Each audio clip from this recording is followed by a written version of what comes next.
जय हिंद स्टूडेंट, कैसे हैं आप लोग? बढ़िया से पढ़ते रहिए।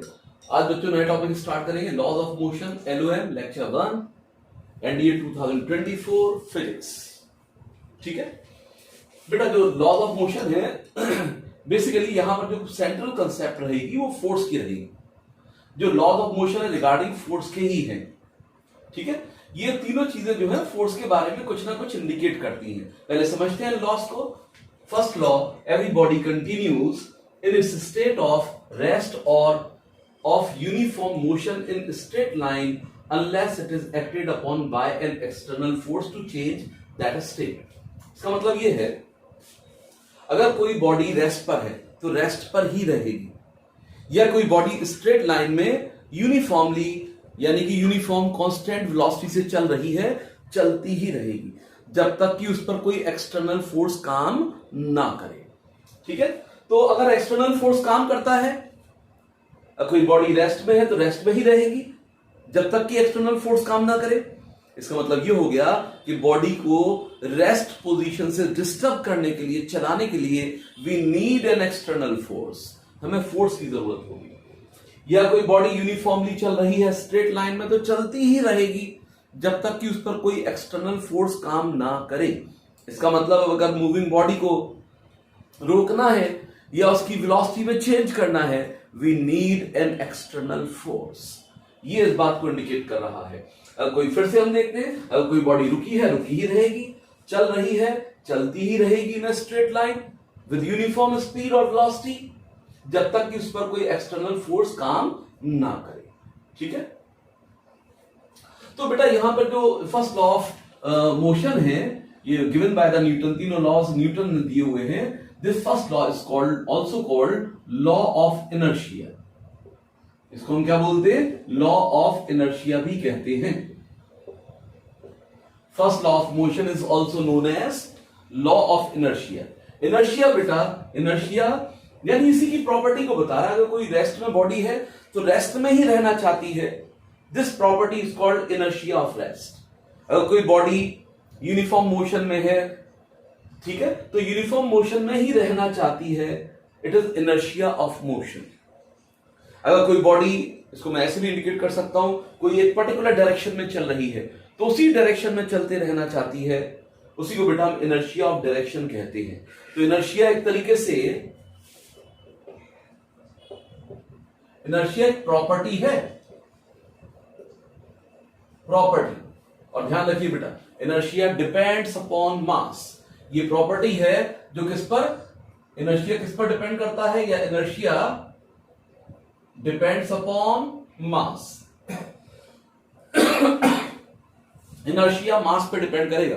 ठीक है, तो बेटा ये प्रॉपर्टी है एक बॉडी की जो उसको प्रेजेंट स्टेट में रहने पर की टेंडेंसी रखती है, यानी property which resists to any change in its state. बेटा कोई भी स्टेट में मैं चेंज करना चाहता हूं तो बॉडी की प्रॉपर्टी उसको अपोज करती है। रुकी है तो रुके रहना चाहती है, चलने का अपोज करेगी, चल रही है तो रुकने का अपोज करेगी, एक ही डायरेक्शन में चल रही है तो डायरेक्शन बदलने का अपोज करेगी। This property is called inertia. ठीक है, ये प्रॉपर्टी है बेसिकली, है ना, ये इनर्शिया कहलाती है। और इनर्शिया डिपेंड्स अपॉन मास। तो दैट्स व्हाई जो फर्स्ट लॉ है लॉ ऑफ इनर्शिया कहलाता है, क्योंकि इसी बात को तो इंडिकेट कर रहा है। अगर कोई बॉडी रुकी है, रुके रहना चाहती है, इनर्शिया ऑफ रेस्ट। अगर कोई बॉडी यूनिफॉर्मली चल रही है स्ट्रेट लाइन में, चलते रहना चाहती है, इनर्शिया ऑफ मोशन, जब तक कि उस पर कोई एक्सटर्नल फोर्स काम ना करे। ठीक है, तो पहले लॉ में हम इस बात का ध्यान रखते हैं। नाउ अगर मैं दूसरे लॉ की बात करूं, जो सेकंड लॉ है, तो सेकंड लॉ में बेटा मुझे एक टर्म की जरूरत पड़ती है, लीनियर मोमेंटम। तो लीनियर, पहले इसको समझ लेते हैं फिर सेकंड लॉ को समझेंगे। लीनियर मोमेंटम बेटा, इसे मैं P से रिप्रेजेंट करता हूं। लीनियर मोमेंटम वेक्टर है तो एरो लगा देते हैं। वेक्टर जिनको रिप्रेजेंट करने के लिए, बताने के लिए डायरेक्शन की जरूरत पड़ती है किसके साथ, मैग्नीट्यूड के साथ, वैल्यू के साथ, ठीक है। इसमें डायरेक्शन भी रिक्वायर्ड होता है, इसलिए यहां पर इसका रिप्रेजेंटेशन कैसा होता है, एरो लगा के रिप्रेजेंट करते हैं। तो लीनियर मोमेंटम पी से लिखते हैं, तो बेटा जो पी होता है लीनियर मोमेंटम यानी इसकी वैल्यू मास इनटू वेलोसिटी होती है, मास इनटू वेलोसिटी। बेटा कोई बॉडी v वेलोसिटी से चल रही है, उसका मास m है, यानी a body of mass m is moving with velocity v velocity से चल रही है, तो linear momentum will be m into v। तो लीनियर मोमेंटम क्या होगा, m इंटू v के बराबर होगा, ठीक है। अगर मैं इसका एसआई यूनिट देखूं लीनियर मोमेंटम का, तो एसआई यूनिट बेटा मास को हम किलोग्राम में नापेंगे और वेलोसिटी को मीटर पर सेकंड। तो किलोग्राम मीटर पर सेकंड, या मैं इसको लिख सकता हूं किलोग्राम मीटर सेकंड इनवर्स, ऐसे भी इंडिकेट कर सकता हूं मैं। तो बेटा लीनियर मोमेंटम ये होता है P is equal to M V. इसका एसआई यूनिट क्या है, मास का किलोग्राम, वेलोसिटी का मीटर पर सेकंड, हेंस किलोग्राम मीटर पर सेकंड या kilogram metre second inverse. Now second law, statement of second law, the rate of change of linear momentum of a body is directly proportional to applied external force and it occurs या change occurs in the direction of applied force। बेटा जो rate of change इन किसी कोई body move कर रही है, सबसे पहली बात तो बेटा ये, जब बॉडी पर एक्सटर्नल फोर्स लगेगा, जब आप देख रहे हैं यहां पे स्टेट चेंज कब होगा, पहला लॉ हमें क्या बता रहा है कि भाई स्टेट चेंज तब होगा, ठीक है, जब उस पर कोई एक्सटर्नल फोर्स काम करेगा। अब रेट ऑफ चेंज का मतलब होता है चेंज अपॉन टाइम, या टाइम के रेस्पेक्ट में कितना चेंज, या एक सेकंड में कितना चेंज। तो rate of change in linear momentum यानी एक सेकंड में किसी बॉडी के लीनियर मोमेंटम में जो चेंज आ रहा है, it is rate of change in linear momentum. वो डायरेक्टली प्रोपोर्शन होगा, it is in direct proportion with applied external force, applied external force के डायरेक्ट प्रोपोर्शन में होगा। और जो चेंज इन मोमेंटम है किसमें होगा, फोर्स के डायरेक्शन में होगा, ठीक है। इस बात को समझते हैं, आगे बढ़ाते हैं, जो स्टेटमेंट कह रहा है उसको हम देखते हैं।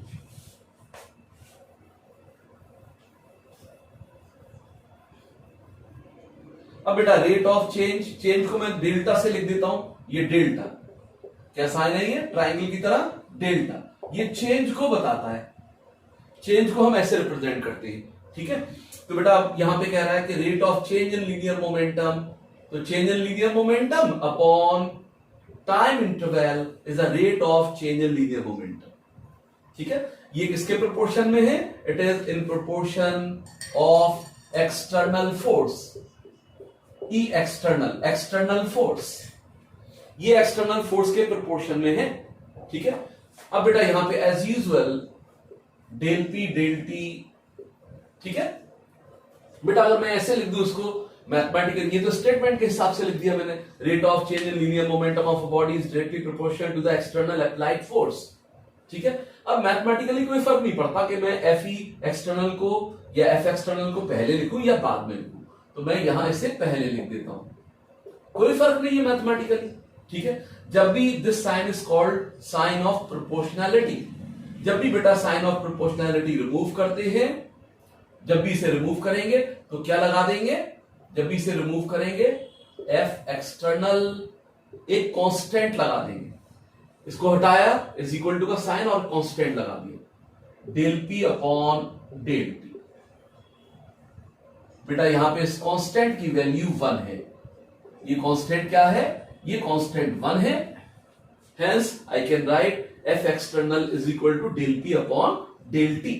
तो क्या लिख सकता हूं मैं, जो एक्सटर्नल फोर्स है के की वैल्यू अगर मैं 1 रख दूंगा, के इज इक्वल टू 1 प्लेस कर दूं, तो एफ एक्सटर्नल क्या आ जाएगा मेरे पास, एफ एक्सटर्नल के 1 रखो del P upon del t, del P upon del t आ गया, ठीक है।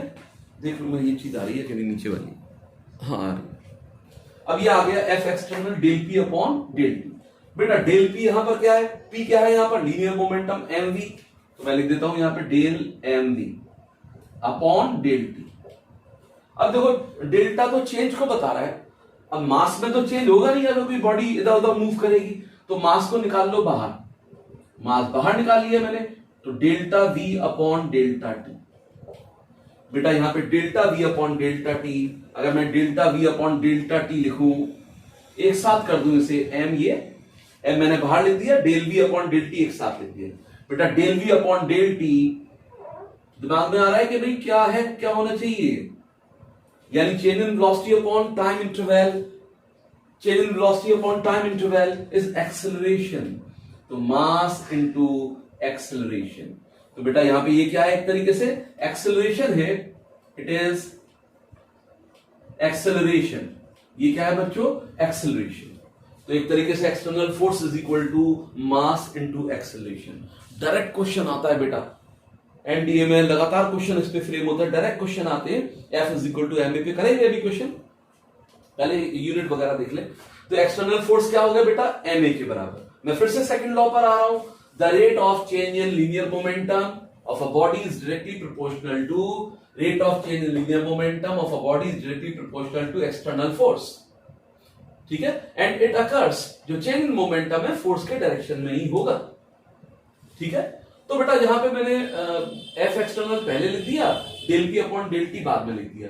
जब भी साइन ऑफ प्रोपोर्शनैलिटी हटेगा एक कांस्टेंट लगा देंगे, वो बात अलग है, कांस्टेंट के की वैल्यू 1 है, तो एक्सटर्नल फोर्स हो गया, के को 1 रख दो, तो del P upon del T.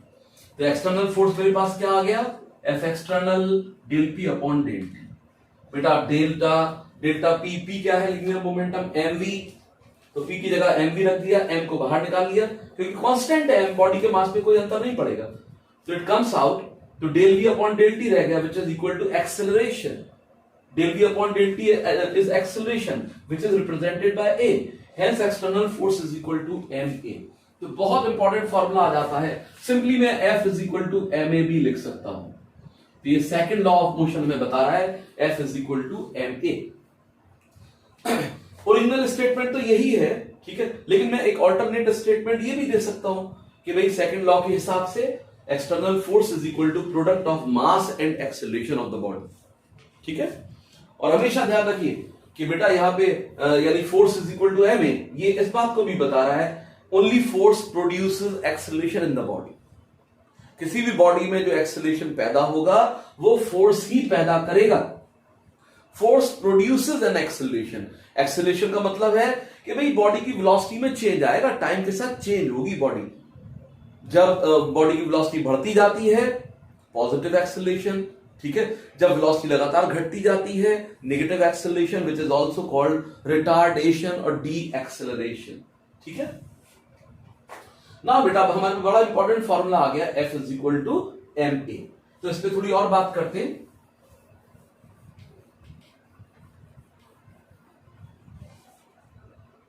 फिर थर्ड लॉ पर आएंगे।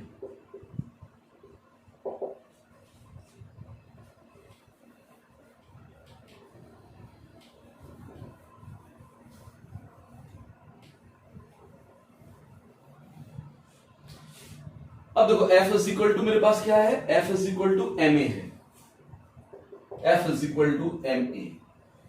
अब देखो इस फॉर्मूले से मैं, ठीक है, यानी फोर्स का एसआई और सीजीएस यूनिट लिखूंगा कि भाई फोर्स को हम मेजर किस में करेंगे, नापेंगे किस में, तो एसआई यूनिट। बेटा जो एसआई यूनिट होती है, किसकी एसआई यूनिट, फोर्स की SI unit, F is equal to M A, SI unit होती है इसकी न्यूटन। अगर मैं पूरा लिखना चाहता हूं तो स्मॉल एन से लिखना पड़ेगा, ये कैपिटल यूज नहीं करेंगे, ठीक है, प्रॉपर नाउन यूज नहीं करेंगे, स्मॉल एन से लिखेंगे यहां पे बेटा, क्योंकि न्यूटन है, कोई न्यूटन साइंटिस्ट नहीं है, कोई आदमी नहीं है यहां पर, ठीक है। तो न्यूटन, इसका एसआई यूनिट न्यूटन, और शॉर्ट में कैपिटल एन लिख देते हैं। तो बेटा अगर यहां पे मास किलोग्राम में मेजर किया जाए, एक्सेलरेशन मीटर पर सेकंड स्क्वायर, एक्सेलरेशन क्या है, change in velocity upon time, change in velocity यानी वेलोसिटी का एसआई यूनिट मीटर पर second upon time, second metre पर second upon second means metre पर सेकंड स्क्वायर, तो मीटर पर second square is the SI unit for acceleration, तो it is 1 newton, 1 N. तो 1 newton ये आ गया बेटा, तो 1 newton force is equal to 1 kilogram metre पर सेकंड स्क्वायर, ठीक है। इस बात का ये भी मतलब है कि भाई अगर मैं 1 न्यूटन फोर्स को डिफाइन करूं, डिफाइन ऐसे बेटा समझ लीजिए, अगर किसी बॉडी पर 1 न्यूटन का फोर्स काम कर रहा है, ठीक है, 1 न्यूटन का फोर्स काम कर रहा है and body has mass 1 kg, 1 kg इसका मास है, तो definitely 1 newton force produces the acceleration in the body which is equal to 1 metre पर second square. Hence I can say कि 1 Newton is that force which produces the acceleration of 1 meter per second square in a body of mass 1 kg. So 1 Newton, 1 Newton is that force which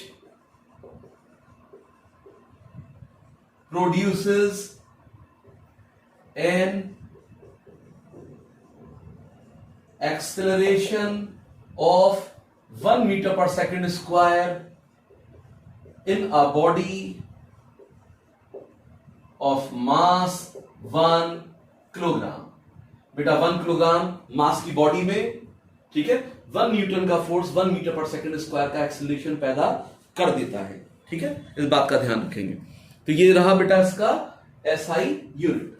ठीक है, अब बात करते हैं इसका CGS unit. CGS unit इसका dine होता है. सीजीएस यूनिट क्या है इसका? डाइन. तो नाउ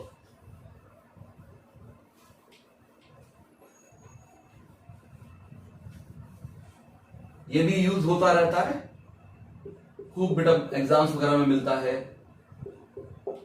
नाउ सीजीएस. अब सीजीएस सिस्टम में फोर्स का यूनिट ये बेटा डाइन होता है. It is dyne and 1 dyne is equal to mass gram के अंदर होता है, acceleration centimetre per second square होता है. तो 1 dyne is equal to 1 gram. ठीक है, 1 gram centimetre per second square. तो how would you define 1 dyne of force? 1 dyne of force is that force which produces an acceleration of 1 centimeter per second square in a body of mass 1 gram. बेटा 1 ग्राम की body पर, ठीक है, 1 dine force काम करेगा तो definitely acceleration 1 centimetre per second square का पैदा होगा. तो 1 dyne is that force which produces an acceleration of 1 centimeter per second square in a body of mass 1 gram. 1 dyne is that force which produces an acceleration of 1 centimeter per second square in a body of mass 1 gram. तो 1 ग्राम की body में बेटा 1 dine का force 1 ग्राम की body में 1 centimetre per second square का acceleration पैदा कर देगा. बहुत छोटा सा यूनिट है, बहुत छोटा यूनिट है. अब न्यूटन और डाइन में रिलेशन क्या है, ये हमें रिलेशन ध्यान रखना है बेटा. अब देखो 1 डाइन मेरे पास ये रहा 1 gram centimetre per second square. उधर 1 न्यूटन मैंने क्या लिखा था? 1 newton is equal to 1 kilogram metre पर सेकंड स्क्वायर. अब देखो 1 KG contains how many grams, कितने ग्राम्स होते हैं? It is 1000 gram. तो मैंने 1 किलोग्राम की जगह 1000 ग्राम लिख दिया. बेटा मीटर की जगह 100 सेंटीमीटर लिख दिया अपॉन सेकंड स्क्वायर.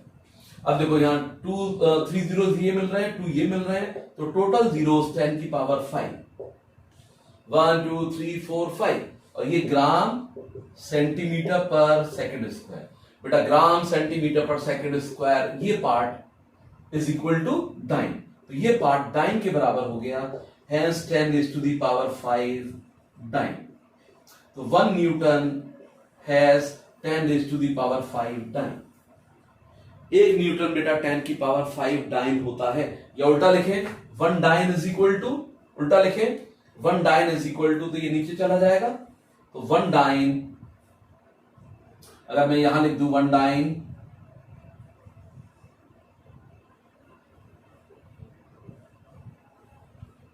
यानी 1 डाइन इज इक्वल, उल्टा लिखे 10 की पावर -5 न्यूटन।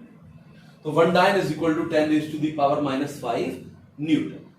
ठीक है, तो ये बात रही बेटा इसकी जो सीजीएस यूनिट है और एसआई यूनिट है फोर्स का, और उनके बीच क्या रिलेशन है। 1 newton is equal to 10 raise to the power 5 dyne, या 1 dyne is equal to 10 raise to the power -5 newton.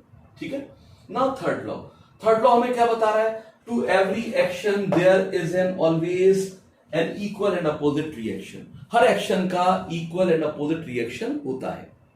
तो जिंदगी में भी देखिए आप, मुहावरा जैसे टिट फॉर टैट, जैसा करोगे वैसा भरोगे, है ना, वो उसी बात को इंडिकेट कर रहा है। सब कुछ चीज नेचर की है बेटा, हर जगह फॉलो होते हैं ये सब चीजें।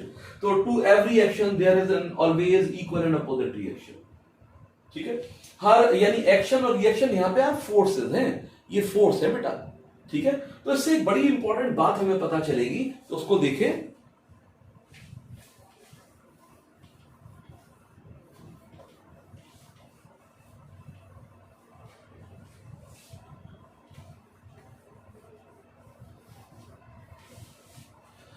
To every action there is an equal and opposite reaction. ठीक है, अब जैसे यहां पर इट इज अ टेबल, मैंने यहां पर बुक रख दी, क्या रख दी, एक बुक रख दी यहां पर, टेबल पर बुक रख दी गई। ठीक है,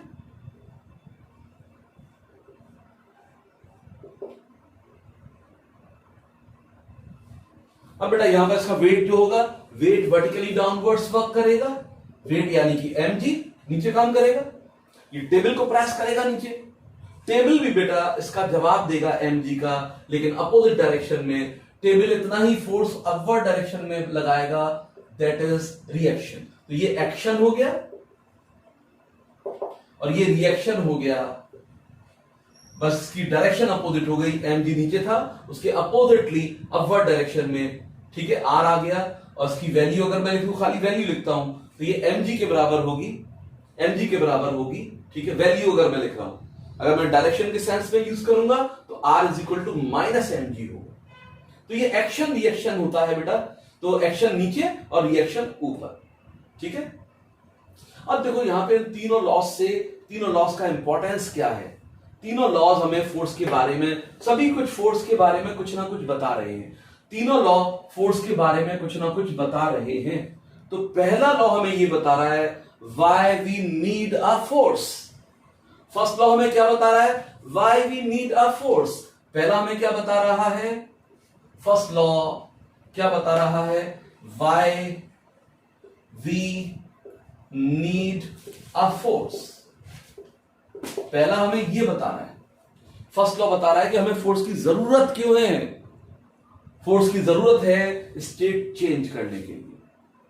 ठीक है, क्योंकि इनर्शिया बॉडी की प्रॉपर्टी है, जिसकी वजह से, ठीक है, वो अपनी प्रेजेंट स्टेट को ही मेंटेन करना चाहती है। बॉडी रेस्ट में तो रेस्ट में रहना चाहती है, चल रही है चलते रहना चाहती है, इसलिए उसे डिस्टर्ब करने के लिए वी नीड अ फोर्स। तो पहला लॉ हमें बता रहा है why we need a force. ठीक है, दूसरा हमें बता रहा है, ये तो पहला लॉ बता रहा है बेटा, और दूसरा लॉ हमें बता रहा है कि मैथमेटिकल डेफिनेशन क्या है फोर्स का, F is equal to ma या F is equal to delta P upon delta T। तो ये डिफाइन कर रहा है, second law defines the force. ये फोर्स की डेफिनेशन दे रहा है, डिफाइंस कर रहा है, डिफाइंस द फोर्स, डिफाइन कर रहा है फोर्स को, डेफिनेशन बता रहा है। ठीक है, और तीसरा लॉ बेटा, तीसरा लॉ क्या इंडिकेट कर रहा है, तीसरा law nature of the force को बता रहा है, nature of the force. Nature of the force, और समझिए नेचर ऑफ द फोर्स क्या बता रहा है कि भाई फोर्स का नेचर ये है कि एक्शन रिएक्शन, यानी फोर्स का नेचर ये है कि isolated force in nature is not possible. अगर मैं कहीं फोर्स लगाऊं, मैंने कहा भाई ये फोर्स लग रहा है मेरा, और इसका कोई रिएक्शन नहीं है, तो हो ही नहीं सकता। फोर्स लगेगा, उसका रिएक्शन जरूर होगा। मैं यहां दीवार पर फोर्स लगाऊं, बोर्ड पर फोर्स लगाऊं, तो इसका रिएक्शन भी मुझे मिलेगा। इतना ही फोर्स मेरे हाथ पर लगेगा, लेकिन अपोजिट डायरेक्शन में। तो isolated force is not possible, यानी नेचर ऑफ फोर्स बता रहा है कि नेचर ऑफ फोर्स का मतलब है कि हमारी प्रकृति में single force is not possible. हमेशा एक्शन रिएक्शन पेयर में force is found. Single force is not possible. Single force is not possible. ठीक है, हमेशा फोर्स किस में मिलेगा? फोर्स इज ऑलवेज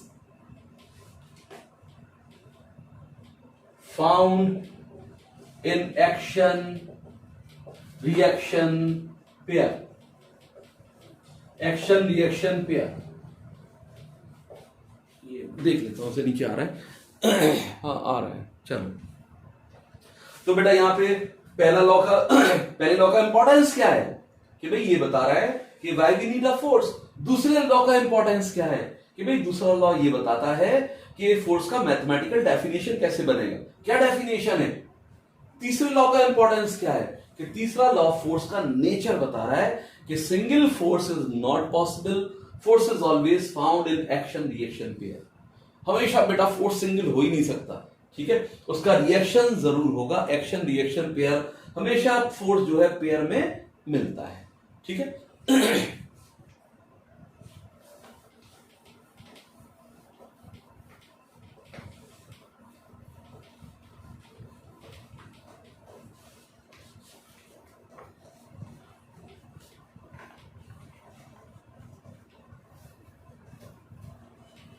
अब देखो F is equal to M A, इस पर सवाल क्वेश्चन देखते हैं।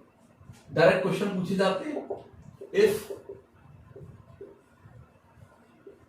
अ force of 100 Newton acts on a body of mass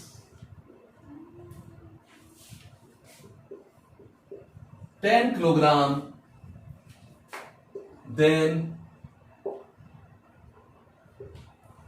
if a force of 100 Newton acts on a body of mass 10 kilogram, then find the acceleration produced in it। बेटा इसमें जो acceleration पैदा होगा वो मुझे निकालना है। Find the acceleration produced in it। Direct formula based है, ऐसे ही क्वेश्चन आते हैं बेटा, डायरेक्ट क्वेश्चन मिलेगा इसका, जो इस F is equal to M A पर आता है। F is equal to M A, F is equal to M A हो गया, ठीक है। अब बेटा यहां पे फोर्स कितना है? 100 न्यूटन, मास कितना है? 10 kilogram, and A, value of A is equal to 100 upon 10। अब ये बचा हमारे पास 10 metre per second square. The acceleration produced is 10 meter per second square।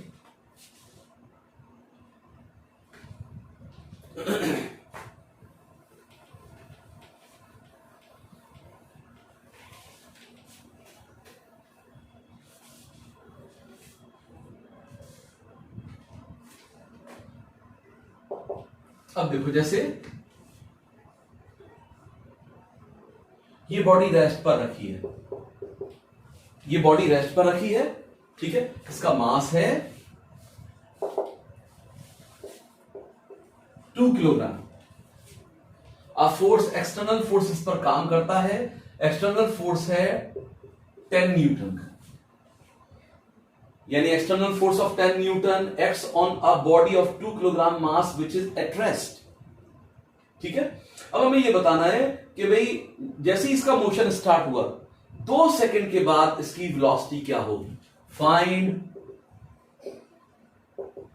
The velocity of the body after 2 seconds. 2 second के बाद इसकी वेलोसिटी क्या होगी, ठीक है। यानी ये मैं मान सकता हूं कि भाई t इज इक्वल टू 0 पर जैसी मेरी ऑब्जर्वेशन स्टार्ट हुई थी, time is equal to 0। Time 0 पर, ठीक है, a force of 10 newton acts on the body of mass 2 kg। ठीक है, जो रेस्ट पर है। तो मुझे पता करना है कि 2 सेकंड के बाद what is the velocity of the body, body की वेलोसिटी क्या होगी। पॉज करके कर सकते हैं, पॉज करिए और करने की कोशिश करिए। चलिए बेटा, यहां सबसे पहले देखो, यहां पर F इज इक्वल टू क्या दे रखा है, 10 newton. F is equal to 10 newton, mass M is equal to 2 kilogram, ये हमारे पास है। Initial velocity U is equal to 0, initial velocity U से लेते हैं। फाइनल वेलोसिटी V मुझे निकालना है। तो सबसे पहला काम मेरा ये है कि मैं एक्सेलरेशन निकालूं from second law of motion. बेटा न्यूटन का जो सेकंड लॉ ऑफ मोशन है उससे F is equal to M into a, F is equal to M into a. ठीक है, तो A is equal to F upon M। Value of F 10 newton, mass 2 kg, तो it is 5 metre per second square. 5 metre per second square is acceleration. अब acceleration आ गया। अब सोचिए, अभी हम इक्वेशन ऑफ मोशन करके चुके हैं पूरा काइनेमैटिक्स मोशन के बारे में। अब कौन सा इक्वेशन लगाएं वेलोसिटी के लिए, 2 सेकंड के बाद वेलोसिटी निकालनी है, तो use first equation of motion v is equal to u plus at। ठीक है, अब इनिशियल वेलोसिटी 0 है, 0 रख दो। a की वैल्यू कितनी है 5, और कितनी देर में हमें निकालना है 2 सेकंड के बाद, 2 सेकंड ये हो गया, तो मेरे पास आ गया 10 मीटर पर सेकंड। ये 10 मीटर पर सेकंड हो गया। ठीक है, ऐसे छोटे छोटे कंसेप्चुअल क्वेश्चन बेटा, इस तरह के क्वेश्चन हमें तैयार करने होते हैं। तो आज इतने रखते हैं बेटा, बाकी नेक्स्ट लेक्चर में। ठीक है।